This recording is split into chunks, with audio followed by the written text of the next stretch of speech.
Radhe Radhe friends. तर रोजच ती पोळी भाजी खाऊन आला होता कंटाळा, म्हणून ठरवलं की आज करूयात पावभाजी. मग तसं मी सकाळी भैयाला आयडिया दिली होती. मग त्यांनी मंडीतून आणलेल्या आहेत सगळ्या भाज्या आणि मग दुपारी थोडासा आराम करून 3:30 वाजताच मी या सगळ्या बटाटे वगैरे ते सगळं मी उकडून ठेवलेलं आहे. तोपर्यंत संगीता वहिनी ह्या आल्याच होत्या.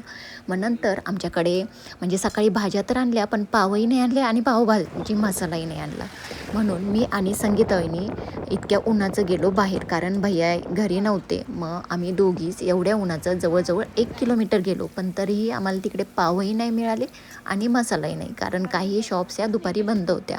मग घरी आल्यानंतर पुन्हा थोडीशी भाजीची तयारी केली, कांदा वगैरे कट केला आणि भैया आल्यानंतर मी पुन्हा गेले तिकडे पाव आणायला. मग पावही आणले आणि मसालाही आणला. तर आता इकडे भाजीची तयारी सुरू आहे आणि मी थोडंसं म्हणजे क्लीन करत आहे, घर झाडून वगैरे घेतलं आणि आमचं संध्याकाळचा चहाही आता झालेला आहे. माझ्याकडूनच करून घेतलं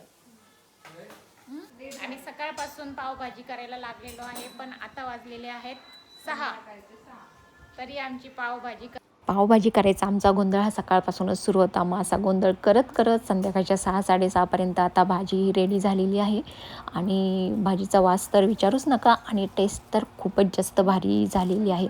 पप्पाला भाजी खायची नव्हती, पण म्हणजे ते असं काही वेगळं केलं तर त्यांना नाही आवडत, ते खातच नाही. पण थोडीशी त्यांनी टेस्ट केली तर त्यांनाही आवडली, मग त्यांनीही खाल्ली आणि भैयाला तर 1-2 पाव आम्ही बळच खाऊ घातले आणि सगळ्यात जास्त मी आज पावभाजी खाल्लेली आहे.